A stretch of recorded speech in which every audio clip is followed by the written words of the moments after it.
The human race is now in a position in which we are going to have to ask ourselves a very serious question. Are we going to continue existing as a civilization? Human and non-human life is under threat from ecological catastrophe as we sail past the tipping points of anthropogenic global warming. The threat of nuclear warfare is an equally grim prospect brought on by the proliferation of weapons of mass destruction. These imminent threats are not due to forces beyond our control, but are a direct consequence of how our human activities are currently organised. We are standing on a cliff edge, and not because the population of the world somehow wills its own destruction, but because we live in a society of highly concentrated wealth and power, in which elite interests exercise dominion over others.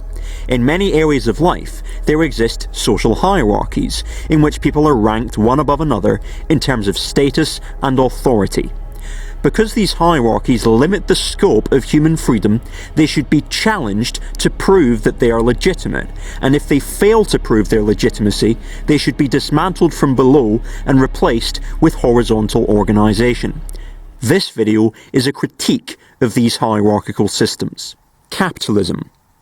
What are the defining features of capitalism? The means of production, so factories, farms, offices, etc., are owned privately by individuals. Goods and services are exchanged for profit in a market economy. Another defining feature is wage labour. A capitalist society, by its very nature, is divided into those who own the means of production, the capitalist class, and those who don't, the working class. If you're working class, you have to sell your ability to work to a capitalist in exchange for a wage, which you use to buy the stuff you need to live. That's what wage labour is. Capitalists need to stay afloat in the marketplace and compete with other capitalists, so they need to keep their prices low. They can't just arbitrarily raise the prices of their products above production costs. How then does the capitalist make profit and end up with more value than they started with? Well, the way they do that is by paying workers just enough so that they are able to buy the things they need to survive and go to work each day, but by getting them to produce more value than what they are being paid for. The extra value that workers produce is called surplus value, and capitalists make profit by taking that surplus value for themselves. To protect this system of private ownership, the power to make decisions about the productive process, what to produce, how to produce it, and what to do with the products must remain in the hands of private owners. Rather than having control over these decisions, working class people are made to submit to the authority of bosses and follow orders. At its core, capitalism is a system in which those who own the means of production exploit and exercise authority over those who don't. The consequences of this system are as follows. For the vast majority of the population, the working class, we don't have control over our work, but instead have to spend our time, indeed the bulk of our waking lives, obeying the orders of those above us. And the alternative to wage labour, for the worker, is to scrape by on benefits or starve. We are left without a meaningful choice. We have to sell our labour power to the capitalists if we want to live. And because the labour process uses up our physical and mental energies that we need to engage in self-directed activity, we cannot then use these capacities in our own time. So the free time that we have outside of work isn't really free. Noam Chomsky and Edward Herman's propaganda model, outlined in Manufacturing Consent, illustrates how a corporate-controlled media disseminates information to reflect the interests of corporations, making it more difficult for anti-capitalist voices to be heard as the system filters them out through self-censorship on the part of individuals. The press represent the interests of the capitalist elite. The free press that we have is actually monopolised by the powerful. It's no secret that the basic mechanics of the capitalist system concentrate wealth in the hands of a few. Research by Oxfam in 2017 found that just 8 men own the same amount of wealth as the poorest half of the world's population. This exemplifies what Adam Smith called the vile maxim of the masters of mankind: all for ourselves and nothing for other people. Private profit comes before social need in a capitalist system, and an economy governed by that principle has little care for the environment. It's more profitable for capitalists to sell 10 lawnmowers to 10 people than it is to sell one lawnmower shared by the 10, even if the latter still meets everyone's needs and is less wasteful of resources. Capitalists aren't really interested in the utility or use value of what they produce. For them, what matters is the production for the sake of making money, and the ecological costs of that are very significant. From a capitalist perspective, democracy is a threat to be contained. Democracy is the idea that the public should run their own affairs. The bottom line is, if you have a system in which a minority of people own the means of production and they dominate and exploit the majority who don't, the dispossessed majority may well see this system as unjust and demand democratic control and ownership of the means of production. This is the sense in which democracy poses a threat to the capitalist system. Exactly how do capitalists contain this threat of democracy? That question brings us to another hierarchical system, the state. The state apparatus can be understood in terms of its structure and its function. The modern state is a centralised, hierarchical institution with a monopoly on the legitimate use of violence over a geographical area governed by a class of professional rulers. Its function includes sustaining the rule of this political class and also protecting the capitalist system with violence. James Madison, one of the founding fathers of the United States, observed in 1787 that, in England, at this day, if elections were open to all classes of people, the property of landed proprietors would be insecure. He went on to say that government ought to be so constituted as to protect the minority of the opulent against the majority. This function is undertaken by institutions such as the police and the military. It's about class control. If we take militant action as workers, such as striking or occupying to try to improve our lot in the society, and more significantly, if we attempt to bring the workplace under our own control, we will be met with the violence of the police. And across the globe, when popular movements arise to try to advance the interests of the workers, historically, the American military has been there, often supporting brutal regimes to repress the people. Representative democracies in which the political leaders are selected by means of public election are preferable to dictatorships, but they rest on the implicit assumption that the public cannot be trusted to represent themselves. Thomas Ferguson's investment theory of party competition describes how, in capitalist societies such as the United States, wealthy business interests control who really gets elected through their financing of political campaigns. Also, remember the propaganda model discussed earlier. The free press that represents capitalist interests is the same free press that covers elections, and which voters get most of their information from. Given these vested interests, working within the system, it is very difficult to implement policies that further the interests of the population. Social democratic reforms, such as minimum wage laws, health and safety regulations, and the welfare state, have historically come about because the organised working class has exerted enough pressure on the state to force these reforms through as concessions. They are not benevolent gifts from above. The political class which governs the state subordinates the society to its own interests. This is antithetical to democracy, and it has important implications for the organisation of the economy. For example, in societies such as the USSR, the political class organised the economy in its own interests, and the workers' councils were directly suppressed and undermined by the state machinery and the bureaucracy of the Bolshevik Party. Many critics have referred to this as state capitalism, in which the state undertakes the functions of the capitalist class.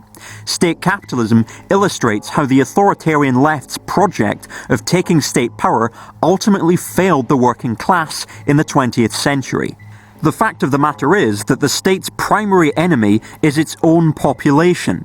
Its function is to perpetuate its own power and maintain the dominance of a political and economic elite. The chances of such an institution working to serve social goods rather than its own ends are slim. In a system designed for the exercise of power, even individuals with the best of intentions who want to change the system from within inevitably become corrupt. White supremacy, cis-heteropatriarchy, and ableism. In addition to capitalism in the state, there are also hierarchies in which people are oppressed along the lines of race, gender identity, sexuality, and ability. When talking about white supremacy, often people think that this only refers to fascists and Nazis. While they are white supremacists, white supremacy as a whole is broader and includes far-reaching systems which enforce the political, social, and economic dominance of white people over people of colour. It has its roots in slavery and the pseudoscientific racism used to justify imperialism. Slavery may well have been formally abolished, but Jim Crow laws and racial segregation continued up until the 1960s, not too long ago. These systems were not dismantled out of the kindness of the hearts of white people, but as a result of black activism and the civil rights movement. Today, African Americans are frequently abused and shot by police, and the drug war is used as a means of criminalizing black life. Michelle Alexander, in The New Jim Crow, wrote that nothing has contributed more to the systematic mass incarceration of people of colour than the war on drugs. Drug laws are enforced in such a way as to disproportionately target people of colour, even though black people are not more likely to use or sell drugs. Not only that, but unpaid labour as punishment is allowed in American prisons, and corporations profit from this hyper-exploitation. This is modern-day slavery. Cis-heteropatriarchy describes the supremacy and dominance of cisgender, heterosexual men over women and LGBTQ+ people. Society assigns people with a gender at birth, male or female, based on one's reproductive anatomy. Or if you happen to be intersex, your reproductive anatomy will likely be changed with coercive surgeries to meet the standards of what society considers acceptable, penis or vulva, such that they can then be placed into the binary categories of gender that society has constructed. Society also assumes that heterosexuality is the normal or default sexual orientation. The social norms which are attached to these categories of gender and sexuality are designed to put cisgender, heterosexual men in a position of authority over everybody else. Women have to deal with domestic and sexual violence, beauty standards, body shaming and workplace discrimination, such as gendered pay and harassment from bosses. Trans people who don't identify with the gender they were assigned at birth have to struggle to access the hormone therapies they need because of gatekeeping. The idea that in order to medically transition, they must prove their gender identity, and rigid adherence to the notion that individuals must conform to the gender they were assigned. Going through my legal name and gender change and getting approved for surgery. It's a long, arduous process. It's not accessible for everybody, and it's kind of a painful, drawn-out rigmarole. LGBT people are routinely bullied and physically attacked, and 2/3 of LGBT people in the UK feel afraid to hold hands in public. Because of stigma and discrimination, rates of mental illness are higher in the LGBT community. Homosexuality is actively criminalised in many countries. Patriarchal religion has also historically played a significant role in the dissemination of values promoting the subjugation of women and LGBT people. Ableism is the oppression of disabled people by a society which is organised for the able-bodied and able-minded. The medical model of disability posits that it is a purely biological phenomenon that lives in the mind or body of the individual. However, the social model holds that disability is socially produced by society when it fails to accommodate for the needs of the impaired and doesn't make adjustments to its institutions. One example of an ableist organisation is Autism Speaks, which views autistic people as a burden who have to be fixed in order to adjust to neurotypical society, rather than accepting autistic people and seeking to change society to be more accommodating. The capitalist system views human beings as instruments of profit. If you are unable to produce surpluses for capitalists, you are seen as unworthy of having your needs met. Capitalists also disregard the additional support needs that disabled workers have in the name of profit. These are just some of the ways in which ableism manifests itself in our society. What I've covered here about identity-based oppression is not nearly as thorough as the analyses of capitalism and the state. This is not because I view these systems of oppression as being of lesser significance, and so for more detailed discussion around identity politics, I recommend checking out the YouTubers AnarchoPack, Riley J. Dennis, and ContraPoints. However, I hope that despite the comparative brevity, you understand that the underlying principle of skepticism towards social hierarchy applies just as much to these systems in which people are oppressed according to their race, gender identity, sexuality and ability as it does to capitalism and the state. Concluding thoughts. Consider the position outlined at the beginning of this video. Because they limit the scope of human freedom, hierarchies should be challenged to prove their legitimacy, and if they fail to meet this challenge, they should be dismantled from below and replaced with horizontal organisation. The hierarchical systems considered here, capitalism, the state, white supremacy, cis-heteropatriarchy and ableism, are interlinked. These interlocking systems come together to form a totality, the society in which we live. What justification is there for the dominance of white people over people of colour? What justification is there for queerphobia? What justification is there for men to wield authority over others? What justification is there for there to be arbitrary barriers preventing impaired people from participating fully in society? What justification is there for the masses to not have control over our own work? What justification is there for autocratic control of economic, political and social life? What justification is there for the widespread apathy, disempowerment and rampant alienation that all of these systems cause? When our technology has advanced to a stage where we can be emancipated from toil and the tyranny of want, what justification is there to condemn people to drudgery, to deprive people of healthcare, food and education, and to allow millions to die of hunger and preventable disease each year because the world's productive forces have been ring-fenced by the few? I invite you, dear viewer, to try to imagine the scale of the squandering of human potential that occurs every day because individuals with amazing ingenuity, creativity and powers of reasoning have to live under the boots of authority. What conceivable justification is there for that? Underneath this mountain of oppressive systems lies the great majority of humanity. In my opinion, all of us who neither own the means of production nor occupy positions of political power and are therefore a part of the working class have a common interest in organising to overthrow capitalism and the state. All oppressions along the lines of race, gender identity, sexuality and ability also have to be dismantled. Ultimately, all of these hierarchies are a threat to human liberty, equality and solidarity. In the name of these principles, we must carry out a great project of human emancipation, dismantling all of these arbitrary hierarchical systems from below and replacing them with horizontality.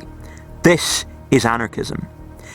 In my next video, I want to discuss what an anarchist society might look like and paint a picture of a world worth fighting for.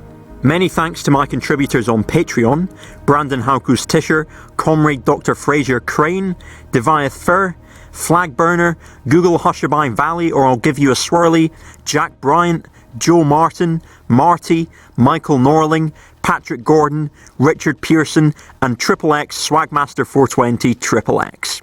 This has been Libertarian Socialist Rants. Thanks for watching.